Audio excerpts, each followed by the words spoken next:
Okay, you're all set. Awesome. Thank you so much.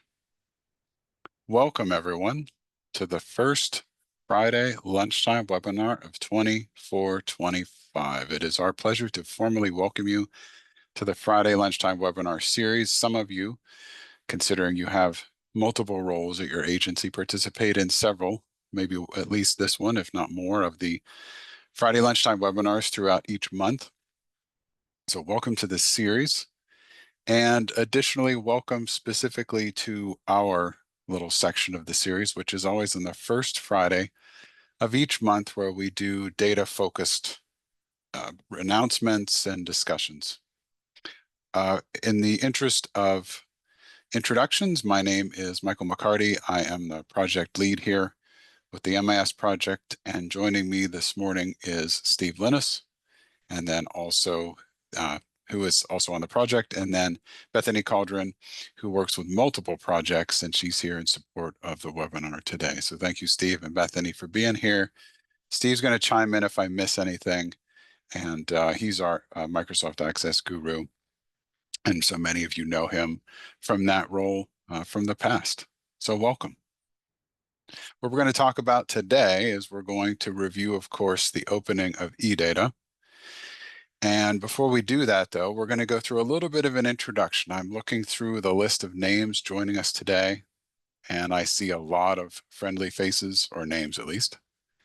And so I think you probably all know this, so bear with me as I introduce myself and project a little bit more in detail for this first webinar, because there may be some of you coming into Adult Ed for the first time this program year. And so we welcome you and want you to know a little bit about what we do.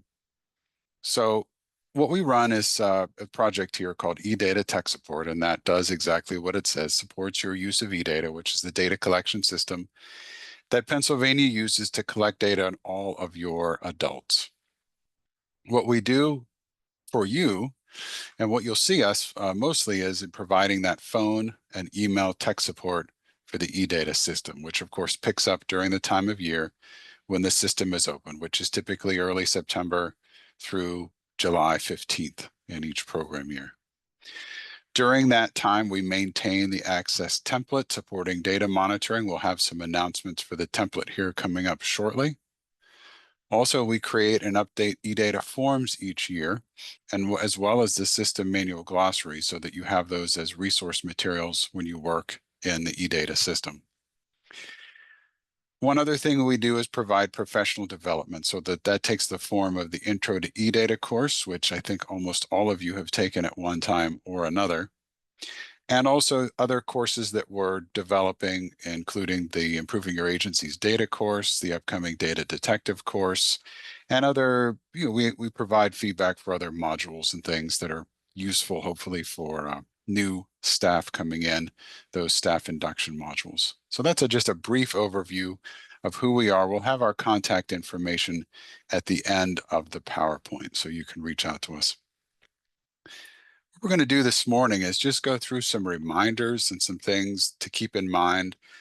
For some of you, it's been several months since you've been in the eData system doing data entry. And for all of us, it's been at least a year since we've been in eData doing the start of the program year. So when we begin the year, we feel it's always useful, hopefully helpful, to provide reminders to all of you about some things to think about and some perspectives and procedures to keep in mind when you're dealing with eData at the start of the program year. Just particular challenge of having to enter July and August data in a short period of time once the eData system opens. And I'll say right now that if some of you, or if there's any confusion at all when I'm saying eData is open, it's not open right now today to all of you.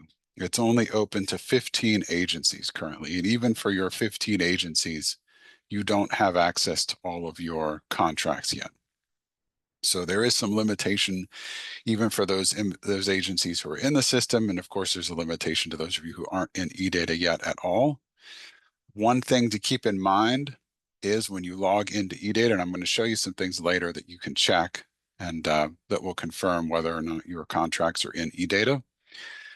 One thing to keep in mind is that eData opens to agencies you can think of it this way on Mondays, because e-grants, if provided the information, if your grant reaches an approved status by the division this week, let's say, for example, then what happens is eGrants and eData talk to each other on Saturday night.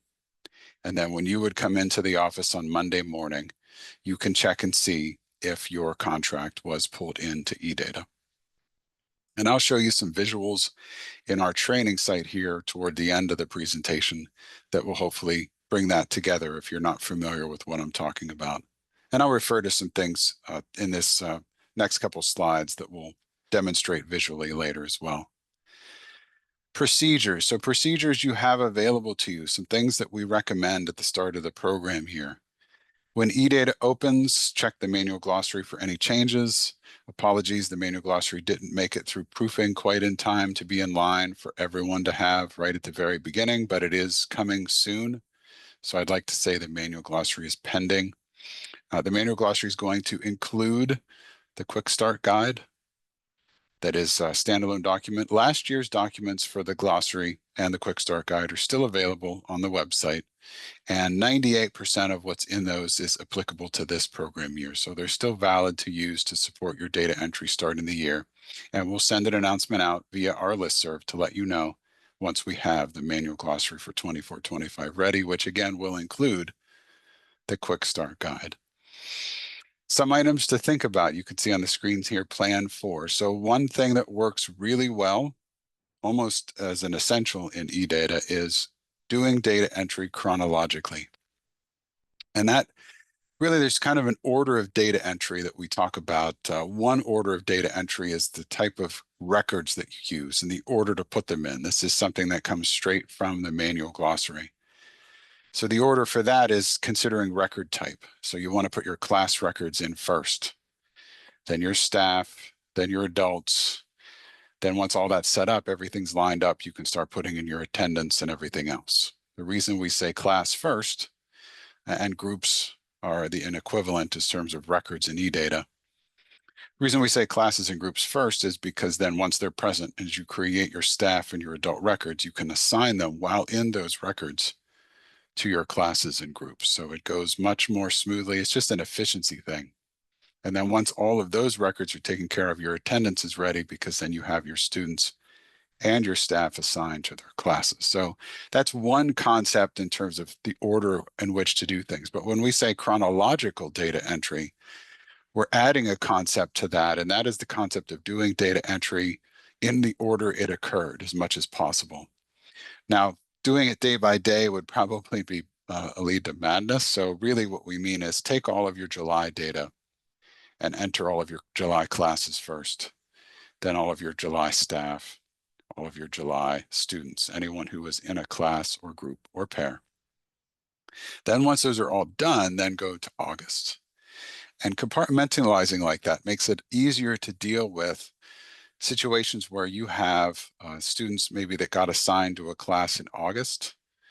And if you put them all in first, you'll have to work around their records when you get to the July attendance. So again, you can do it in multiple different orders. I'm not going to say you can't, but what I'm going to say is you probably don't want to. And so that's why we encourage you to do the order of data entry as far as record type, class, then staff, then adult, then attendance. And we also encourage that chronological data entry. So those are just some things to think about. Those of you who have lived this for year after year probably know a little bit about what I'm referring to, and hopefully you've had some success in finding some efficiency in doing things that way. Also, records organization. That's really that bullet there is a reference to the idea of the previous concept of chronological data entry. Get your things in the order in which they occurred so that as you enter them, you can have them more, it's just a matter of being organized. It's really just a matter of having everything for July on hand, putting that all in, then having everything for August. Not going to tell you how to do that, of course. You have your own ways and sort of that align with how your mind works and how your agency works and the logistics of potentially having multiple data entry folks working at the same time. But the idea is just to put some thought into how you want to approach your data entry before diving in. Because diving in sometimes halfway through, you realize, oh, geez, if I would have lined things up this way, it might have been a little better organized. So just take that couple extra moments, think things through before you start your data entry. And another item, really, when you're starting the year, you can change these keywords at any time, but when you're adding those records that we've been talking about, your classes, your staff, your adults, think about what keywords your agency might want to use later to sort and organize each of those types of data. So classes, for example, we know we have class names and you all have your own conventions for naming your classes. You know you have things like open enrollment type, you have the special program type, you have those things that are labeled in your classes. But if there's something else that makes that class unique, uh, feel free to add that in the keyword field. And the keyword field can be useful even if you use, say, first, middle, last initial of the instructor or instructors for that class. That will later help you pull that class together with other class records to evaluate that class, say, for example, by instructor. Because there's no other real way when you're just looking at classes records, for example, to see who taught that class and bring it together in various tables and reports that we have in the template. So keywords are something to think about. We'll likely make a note to take a more in-depth dive into keywords later this program year, probably within the next month or two. If you need something as far as a conversation or some ideas to process, as with anything we talk about today, please do reach out and contact us. That's sort of the catch-all for everything we're discussing, that if I touch on a topic, it doesn't quite make sense, you haven't heard it before, you want to process out loud how your agency might want to approach it, feel free to give us a call.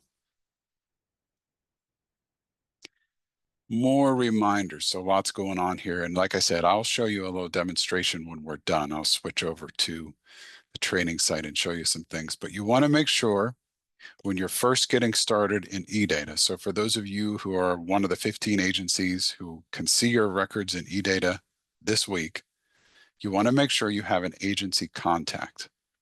You want to check your contract or contracts, plural. Those items, the contract and the agency activity summary that goes along with it, should match the numbers that are in eGrants. And if you are not privy to eGrants, you could always check in with your administrator at your agency to see if they can just confirm the numbers that you're seeing are the correct numbers. Usually there's not a problem, but there have been years where 0 was added here or something was dropped, and so the numbers are all wacky. And we use the numbers out of eData in the Access template to determine your contracted enrollment. So when you then see percentages of your contracted enrollment in various reports and queries, it's using those numbers. So if those numbers are wrong, then it's going to throw those reports off. So it's important to check those, make sure everything came through from eGrants okay. And for those of you with a subcontractor, the same thing goes. It just adds another layer to check your subcontractor numbers. Subcontractors don't have agency activity summaries. When you see them as a main agency, you just see a total number of students, but at least that should give you an idea of who those folks are served. As you know, we reach out, Steve specifically reaches out to each of you at an agency with subcontractors to determine the breakdown of who is serving who across your various shared contract numbers. So those are just some things to check in eData. And like I said, I'll share that. At the end here, we'll switch over to the training site and I'll share a little bit of that with you.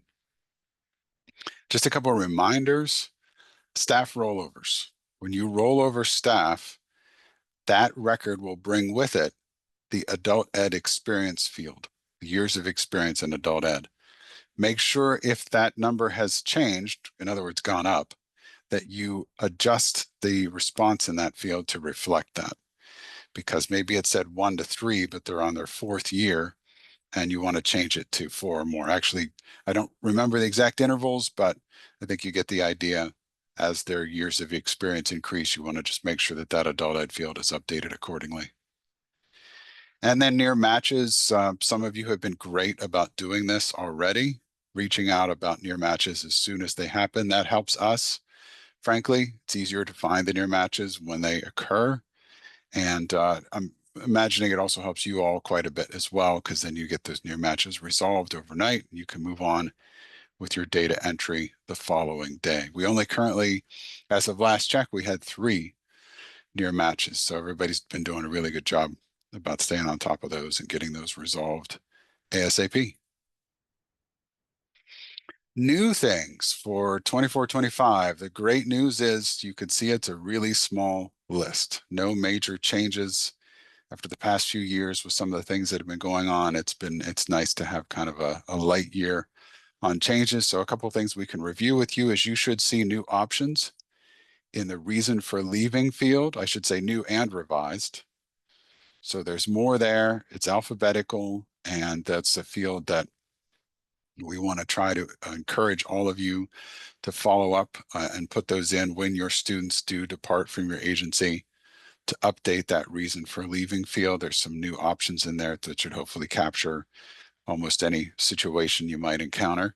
The CASAS Goals math subtest should not be available. In our testing, we didn't see it. And the reason, of course, as you all likely know, as of July 1, the math subtest is no longer a valid subtest for CASAS Goals math. There is a math 2, so don't panic. There is still a math CASAS Goals. It's just been moved on and updated to math 2, and it's labeled math 2 now. You'll no longer see just the old math test. You should not be able to roll over a math test or even enter it manually. So no CASAS Goals math. It's been replaced by math 2. An updated field in the adult record. So another adult record change is change to update the federal guidance on the sex field, which now includes non-binary and prefer not to answer options. And that is just following along what is going to be the new reportable options for the 24-25 program year. And that, of course, works just like we have with the other fields. That just comes from the adult and their response to that field. It's a single response, same as before. Upcoming dates. So I promised you earlier, we'd talk about the 24-25 access template. The information about that is it's in work and it's being developed. Just as a reminder, you cannot pull out last year's version 3.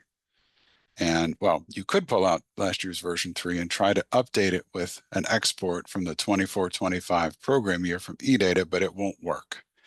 Each program year, due to some internal numbers that change year to year, each program year needs its own version of the access template to work correctly. The template has to be configured to recognize the data that's being input into it and to put all of your agencies in the correct naming category and everything. So you don't have an access template that will work with the data entry that you are currently doing, but we plan to have this template done by the end of the month in preparation for the data checks that will occur the first Monday in October. And then a final little introduction to eData announcement, which is that the courses will be offered monthly, September through April. September's is actually full. Well, the adult ed section is full. The family literacy section still has opening. And then we run these courses, an adult ed section and a family literacy section, through April. If you are new to adult ed and you've never done anything to eData before, or even if you're experienced in adult ed and you've never dealt with eData before, we encourage you to take the intro class and then add to that the family literacy class if your agency has family literacy. If somehow you're not new to eData, but you're new to family literacy, you can just take the family literacy course if you've taken the intro to eData course itself in the past. So questions about that, just reach out to me directly and I can explain that. We can figure out what your staffing training needs are and work you through your situation. All right. So we'll stop and see, do you have any questions on what I've discussed before I go over to the demonstration part? And the demo is not going to be a real big reveal or anything. It's just want to clarify and make sure everyone understands some of the things I mentioned earlier. Any questions on the beginning of the year program data? I see some people unmuting themselves.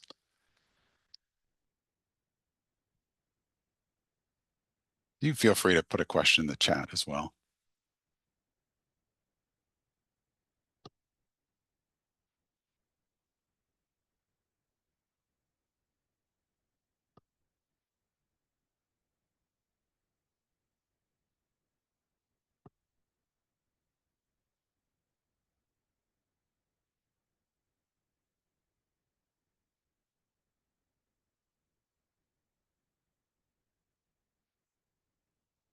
All right, well, while you're thinking about questions, let me actually just segue.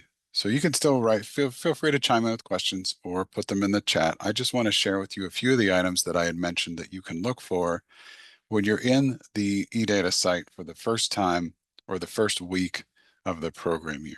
Again, for many of you, this is going to be a review, so bear with me. This page is what you'll see, and right now I'm in the training site, so this is all bogus data. This is all just stuff. It says Penn State, but it's not actually Penn State stuff. It's just where we're housed. So that's what we use as the name in the training site for what we work with. So here you'll see what I describe as the main page, where you can see it's really called the agency details page.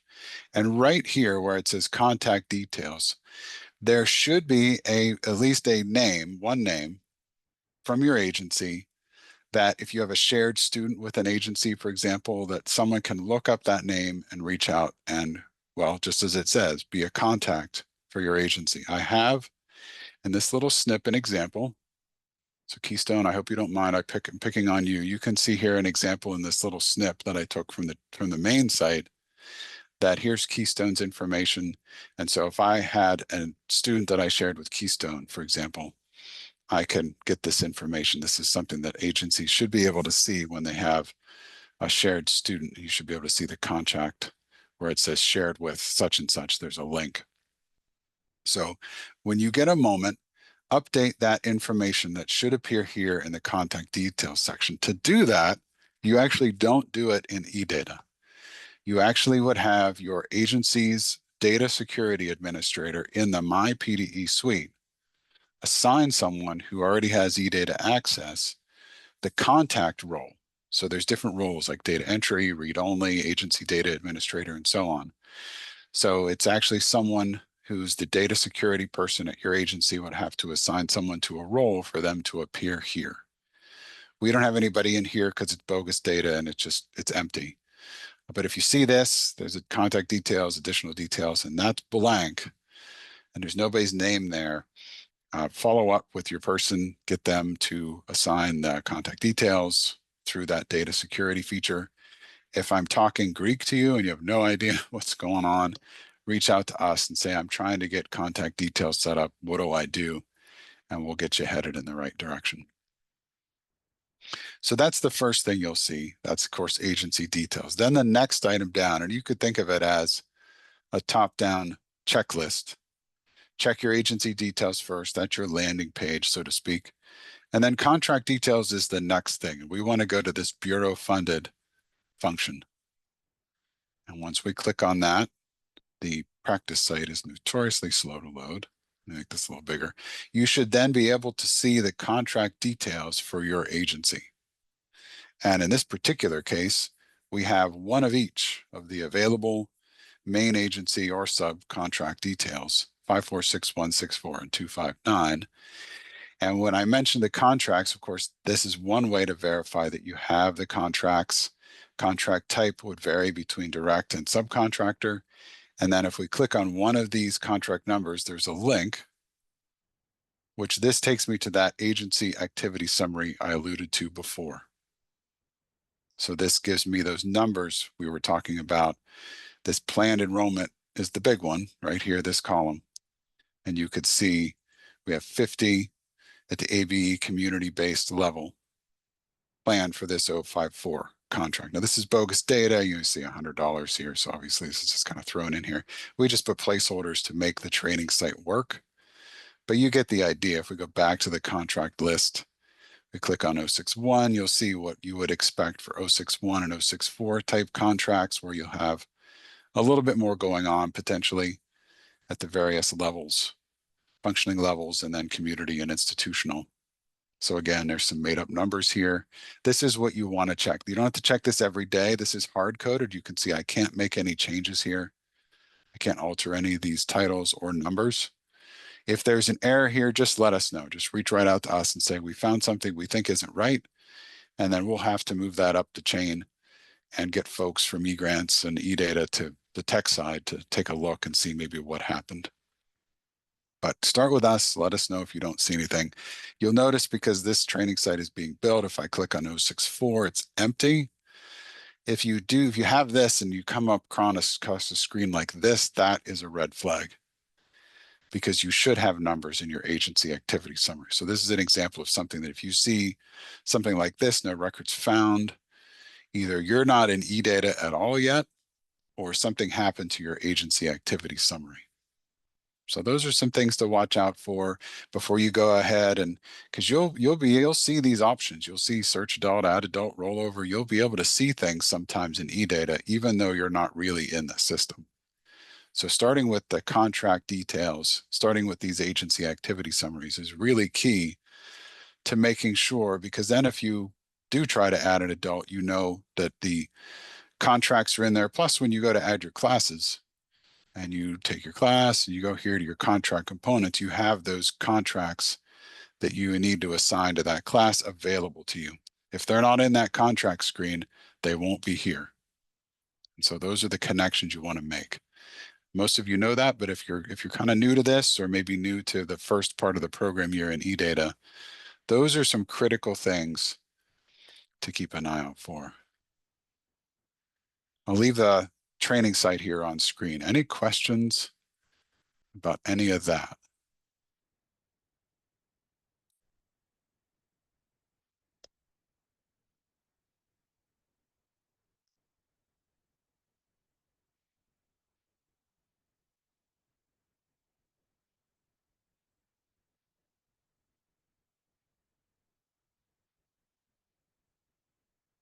All right, so let's navigate back here and get my get our contact information here on screen for you. That's all we had for you today. Sounds like everyone's hopefully feeling well prepared and probably even more importantly, ready for the weekend. So we're glad you were able to join us. And the big thing is, as you can see on the screen, please do reach out with any questions. No matter how experienced you are, there's always room to forget things. I know I am reminded of at least one thing every program year when we start, because it's usually 3 months. And then I say, oh yeah, I usually have to do that. I have to kind of remind myself, and that's okay. Uh, but if you're new, it's even more to remember and think about and to figure out, and that can be overwhelming. So please do reach out. Either method works well, whatever works best for you. And we'll plan on seeing you next month at the First Friday webinar, and other announcements will come via our listserv email. So if you don't know what that is, or if you don't receive those emails, shoot me a message at the email you see on screen, and I'll be sure, and just let me know your name and your email and just that you want to be on the listserv list. And I'll be sure to get that on there, and then you'll receive future email updates, which the most I was going to say pressing, the most upcoming emails that you'll receive from us are going to be about the system manual glossary being posted online, and then any and all updates about the template and the progress for that and when that's available. So that covers pretty much the next month. I've got a few minutes. We're finishing a bit early here, so I'll just hang out. And if you have any questions as other folks make their way out, feel free to stay and we'll take care of you. Otherwise, have a lovely weekend, and we'll talk soon, at least next month.